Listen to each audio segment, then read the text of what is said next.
बिस्मिल्लाहिर्रहमानिर्रहीम। अस्सलाम वालेकुम नाज़रीन, आप देख रहे हैं उमैर अली ऑफिशियल में। आपका मेज़बान उमैर अली आपकी खिदमत में हाज़िर है। नाज़रीन, हुकूमत हमेशा की तरह जिस भी मामले को हाथ डालती है उसको तबाह कर देती है, और उसके अंदर जो एक आसानी का रास्ता होता है उसको छोड़कर हमेशा ऐसे रास्ते को अपनाती है जिससे इंतशार फैला जाए। तकरीबन अप्रैल के माह में भी इसी तरह तहरीक लब्बैक पाकिस्तान की तरफ से धरना दिया गया, जिसमें मुतालबा किया गया कि जो फ्रांसीसी ज़फ़ीर है उसको निकाला जाए। लेकिन अब जो उनका धरना था वो 12 अप्रैल को उन्होंने एक जुलूस निकाला नबी करीम सल्लल्लाहु अलैहि वसल्लम की वलादत के सिलसिले में, लेकिन उसी जुलूस को उन्होंने धरने की शक्ल में तब्दील कर दिया और मुतालबा किया कि हाफ़िज़ साद हुसैन रिज़वी को निकाला जाए, उनको रिहा किया जाए, क्योंकि तकरीबन 3 अदालतों के फ़ैसले के बावजूद हुकूमत जो उनसी है वो साद रिज़वी साहब को रिहा नहीं कर रही। इस सिलसिले में तहरीक लब्बैक पाकिस्तान की तरफ से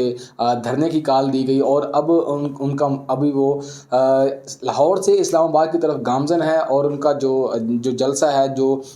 जुलूस है वो जा रहा है लॉन्ग मार्च का ऐलान किया था उन्होंने। कल रात बहुत ज़्यादा हुकूमत जो पुलिस की तरफ से शेलिंग की गई, सीधे फायर किए गए। तकरीबन अब तक ये इतलात के मुताबिक जब मैं वीडियो बना रहा हूँ 5 से 6 जो कारकुनान हैं वो शहीद हो चुके हैं। इसी तरह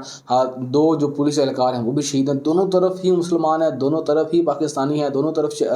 ही नबी करीम सल्लल्लाहु अलैहि वसल्लम से मोहब्बत करने वाले हैं। लेकिन यहाँ पे आप देखें कि हुकूमत की जो कारकर्दगी है वो किस नहज पे है कि इस मामले को मुज़ाकरात के ज़रिए से टेबल टॉक करके इसको ठीक किया जा सकता था। साद हुसैन रिज़वी साहब को रिहा किया जा सकता था, ये सारा मामला ठंडा हो सकता था। लाहौर सारा बंद पड़ा हुआ है, रावलपिंडी सारा बंद है, वहाँ पे कंटेनर लगे हुए हैं, लाहौर में सारे कंटेनर लगे हुए हैं, लोगों को इतनी ज़्यादा मुश्किलात पेश आ रही हैं। लेकिन हुकूमत के जो वज़ीर दाखिला साहब हैं हमारे, वो मैच देखने के लिए 3 दिन की छुट्टी लेके, जब इतना अहम जो एक मसला है वो पाकिस्तान के अंदर जो इस वक्त मौजूद है, खाना जंगी की सूरत हाल है, लोग एक दूसरे को मार रहे हैं, पुलिस वाले वो बेचारे क्या करें, उनको जैसे जिस तरह का ऑर्डर दिया जाएगा वो वैसे ही आगे से करेंगे, नहीं करेंगे तो उनको नौकरी से निकाल दिया जाएगा। तो यहाँ पे जो सबसे मेन जिम्मेदारी है वो हुकूमत पंजाब की। जब तक जो जुलूस है वो लाहौर के अंदर मौजूद है, अभी इस्लामाबाद के अंदर जो वज़ीर दाखिला साहब हैं, ये वज़ीर आज़म साहब ने उनकी जो 3 दिन की छुट्टी थी उसको कैंसिल किया। कैंसिल करके उनको कहा कि आप वापस जाएं। आप देखें कितने गैर ज़िम्मेदार वज़ीर दाखिला, जो पूरे पाकिस्तान की सिक्योरिटी का मुहाफ़िज़ है, बिलखसूस जो इस्लामाबाद की पुलिस है वो सारी वज़ीर दाखिला साहब के अंडर आती है, लेकिन वो सब कुछ छोड़ छाड़ के वो मैच देखने के लिए चले गए हैं, जबकि मुल्क के अंदर एक इतना अहम जो मसला था वो दरपेश है। कारकुनान अब तहरीक लब्बैक की तरफ से ऐलान किया गया, जब तक मुज़ाकरा तब तक हम नहीं करेंगे जब तक साद रिज़वी साहब को ना रिहा किया गया। अभी जब वीडियो बनाने से कुछ देर पहले मैं पढ़ रहा था कि अभी हुकूमती वज़रा आज शाम को किसी भी वक्त साद हुसैन रिज़वी साहब से मुलाकात करेंगे जेल के अंदर, वहाँ मुज़ाकरात करने की कोशिश करेंगे। लेकिन इस वक्त जो बाहर की तहरीक लब्बैक पाकिस्तान की जो सरबराह हैं उनकी तरफ से यही ऐलान किया गया है हम तब तक मुज़ाकरात नहीं करेंगे, क्योंकि पहले भी हुकूमत की तरफ से मुज़ाकरात किए गए, वादे किए गए, लेकिन वो हमेशा की तरह हुकूमत ने अपने वादों से खिलाफ वर्जी की और वो वादे पूरे नहीं किए, साद हुसैन रिज़वी साहब को रिहा नहीं किया। अब तो 2 टोक अल्फाज में जो वज़ीर दाखिला साहब हैं उन्होंने ये कह दिया है कि हम जो फ्रांसीसी सफ़ीर हैं उसको बाहर नहीं निकाल सकते हैं, क्योंकि इससे हमारे जो यूरोपीय ममालिक हैं उनके साथ जो ताल्लुकात हैं वो ख़राब होंगे। लेकिन क्या वो अपने मुल्क को एक खाना जंगी की तरफ धकेलेंगे? बल्कि इससे पहले 26 जो कारकुनान थे वो अप्रैल के अंदर शहीद हुए, और अब भी तकरीबन 5 से 6 जो लोग, अब मेरी बात सुनें, जो 2 पुलिस वाले हैं जो वो शहीद हुए हैं, और जो ये कारकुनान शहीद हुए, अब इनके घरों के अंदर तो एक किस्म की क़यामत टूट पड़ी होगी, जिनके जो प्यारे हैं वो शहीद हो गए हैं। लेकिन हुकूमत जो सी है वो ऊपर बैठ के सियासत कर रही है, उसको इस चीज़ से कोई लेना देना नहीं है। जो वज़ीर दाखिला साहब हैं वो मैच देखने के लिए बाहर दुबई से वापस आए हैं, शुक्र करें ये वापस आ गए हैं। मुझे तो गुस्सा आ रहा था कि ये कैसा वज़ीर दाखिला है जो मुल्क के अंदर एक ऐसा इम्पोर्टेंट इशू, एक इतना मुश्किल मरहला है, सारा लाहौर बंद पड़ा हुआ है, इस्लामाबाद रावलपिंडी तमाम को सारा कंटेनर के साथ मुकम्मल तौर से बंद कर दिया गया है, और यहाँ पे जो ہمارے وزیر داخلہ صاحب ہیں، ان کی کارکردگی آپ دیکھ لیں، پنجاب جو حکومت ہے، جو وزیر داخلہ صاحب ہیں، جو ہمارے وزیر اعلیٰ صاحب ہیں، ان کی آپ کارکردگی دیکھ لیں کہ انہوں نے بجائے اس کے معاملات کو ہمیشہ کی طرح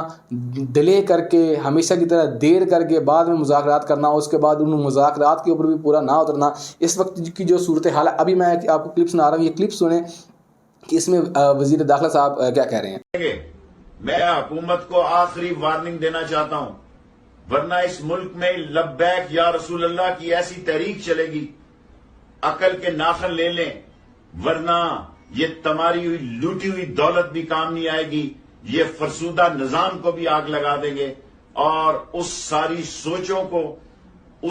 سوچوں کا پاکستان میں زندہ رہنا مشکل کر دیں گے، ہم مر مٹیں گے۔ میں حکومت کو آخری وارننگ دینا چاہتا ہوں۔ ابھی آپ نے دیکھا کہ یہی وزیر داخلہ صاحب جب نون لیگ کی حکومت تھی تب ان کا جو بیان تھا وہ کیا تھا کہ طریق لبیک کے لوگ آگ لگا دیں گے، یہ کر دیں گے، تم لوگ کی طاقتوں کو ختم کر دیں گے۔ اب ان کا جو بیان ہے وہ آپ کے سامنے ہے کہ جی ہم کسی قسم کا مذاکرات نہیں کریں۔ اگر اس طرح ہی چلتا رہا تو پاکستان کے اندر خدا نہ خواستہ جو حالات ہیں وہ زیادہ تشویشناک ہو سکتے ہیں۔ اس وقت جو تحریک لبیک کا جو قافلہ ہے وہ لاہور کی حدود سے باہر نکل کے مرید کے کراس کر چکا ہے۔ جس وقت میں ویڈیو بنا رہا ہوں، جب تک ویڈیو آپ کے پاس پہنچے گی میں بھی وہ اس سے زیادہ آگے چلے جا چکے ہوں۔ اور آپ کو ایک بات اور بتا چلوں، جو شہید ہوئے ہیں کارکنان تحریک لبیک پاکستان کے، وہ انہوں نے ان کو نہ دفنانے کا کہا ہے، اور ان کی جو میتیں ہیں ان کو اپنے ساتھ قافلے میں لے جا رہے ہیں اسلام آباد کی طرف۔ حکومت پاکستان کو اس چیز کو انتہائی سیریس لینا چاہیے، اور یہ جو معاملہ ہے اس کو بات چیت کے ساتھ، ٹیبل ٹاک کے ساتھ ریزولو کرنا چاہیے، نہیں تو پاکستان کے اندر دونوں طرف ہی جو لوگ ہیں وہ پاکستانی ہیں، مسلمان ہیں، عاشق رسول ہیں، لیکن ایک بد انتظامی کی وجہ سے یہ جو تمام جو معاملہ ہے یہ گھاٹے کا شکار ہے۔ امید ہے کہ حکومت جون سی ہے وہ اس چیز کو، اس کا نوٹس لے گی اور اس کو جتنی جلدی ہو سکے وہ حل کرے گی۔ اسی کے ساتھ مجھے اجازت دیجیے اور ہمارے چینل کو سبسکرائب کریں تاکہ تمام نئی آنے والی ویڈیوز آپ کو بر وقت مل سکیں۔ اپنا خیال رکھیے، اللہ حافظ۔